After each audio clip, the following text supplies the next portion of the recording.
usted mira el documento económico, encontrará ahí personas que contribuyeron mucho a su elaboración y de las cuales se hará necesario vincularlos al próximo gobierno.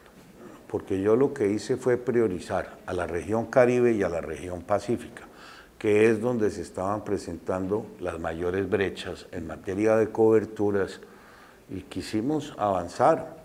Y al ritmo de inversiones que tenemos o que tuvimos en este gobierno, con que solo se sostengan en el próximo cuatrenio, habremos superado el déficit habitacional de toda la gente de la población más vulnerable en el país. La consulta previa en Colombia no tiene ningún tipo de reglamentación.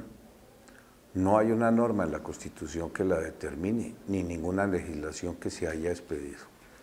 De manera que, como es un derecho fundamental, hace 3 años se logró concertar un proyecto de ley estatutaria que determina, y con eso le contesto su pregunta, los efectos vinculantes de esas consultas, los interlocutores, los costos, los tiempos, para que sea un instrumento ágil que permita precisar las compensaciones que van a recibir esas comunidades, pero también bajo unos parámetros serios, porque muchas veces esas consultas se han convertido en, francamente, motivos de extorsión. En la reforma a la Constitución de 1936, llegamos a la conclusión de que el subsuelo es un patrimonio de toda la nación colombiana.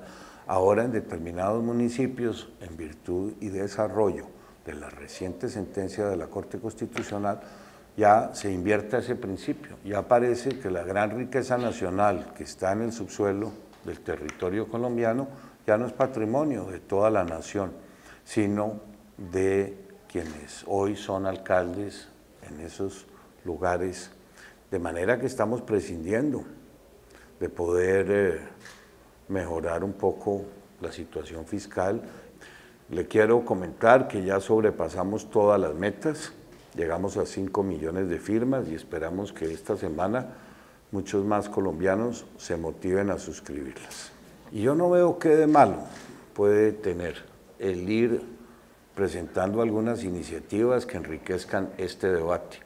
Si algo tiene de útil la presentación de propuestas, es sacar la discusión de los agravios y del lodazal en que parece que se ha convertido esta campaña. Yo empiezo por señalarle que yo hace 9 años no converso con Álvaro Uribe, mucho tiempo. De manera que todo lo que sobre eso se ha dicho hasta ahora son puras especulaciones. Lo que sí veo es que sectores de izquierda muy radical han ido construyendo alianzas y no descartemos que lleguen con una fórmula unitaria a la elección presidencial.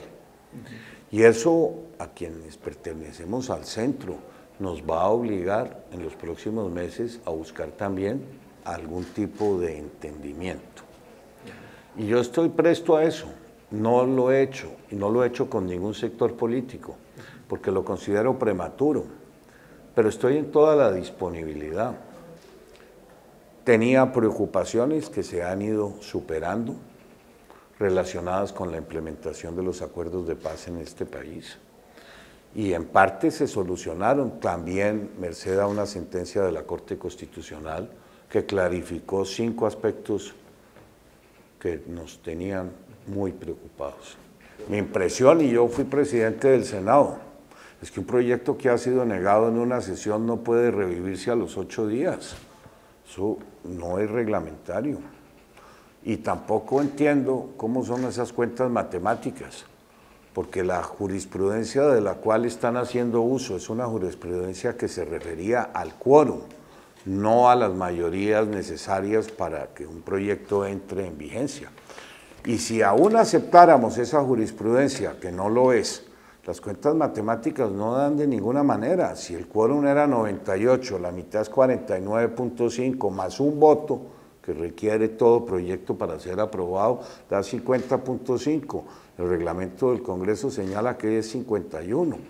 De manera que yo he hecho una invitación al gobierno respetuosa para que no promulgue ese proyecto y si va a insistir en él, el año entrante habrá tiempo en las sesiones ordinarias de tramitarlo. Muy buenas, yo nunca he tenido un sí y un no con el presidente. Le agradezco las oportunidades que me brindó al interior del gobierno, nada de los programas que se ejecutaron en infraestructura, en agua potable y en vivienda hubiera sido posible sin su permanente apoyo. Y hablar de regiones no en los términos que las concibe Eduardo Verano, porque yo no creo que a la región Caribe le convenga ni una asamblea más, ni un gobernador regional más, ni ninguno de los asuntos políticos que ustedes o algunos creen que les daría mayor autonomía, ¿no? La región Caribe lo que necesita es más inversión y eso no lo genera autonomía política concebida en esos términos. Pero también en ese momento impulsamos el nuevo régimen de distritos, la asociación de áreas metropolitanas que mucho le convendría a la ciudad. La ciudad no puede seguir manejando un área metropolitana con Galapa, con Puerto Colombia y particularmente con Soledad sin estar integrados en unas competencias metropolitanas. Es necesario reformular a los departamentos con un nuevo código de régimen departamental, que yo al Ministerio de la Familia básicamente lo estoy proponiendo como un ente rector y regulador de todas las acciones sociales que tiene el gobierno. Estamos invirtiendo cerca de 11 billones de pesos anuales, que no es una cifra menor. Y esas inversiones totalmente desarticuladas. Son 23 entidades del Estado, cada uno pretendiendo adelantar acciones sociales puntuales. Y llegó la hora, según lo creo yo, de crear el Ministerio de la Familia a cero costo. No representaría ningún incremento en la asignación de gasto, ningún incremento en la burocracia. Tendría 32 sedes departamentales, que son las actuales sedes del Departamento de la Prosperidad Social, y toda esa política centrada en un ministerio se articularía en mejor forma, se optimizaría el gasto. Siempre es necesario ir ajustando la institucionalidad, pero aparte de ese ministerio y del deporte, que ya lo anunció el actual presidente y que es algo que tampoco tendría mayor costo, porque es convertir a Coldeportes en un ministerio. Eso pues es algo que vamos a evaluar.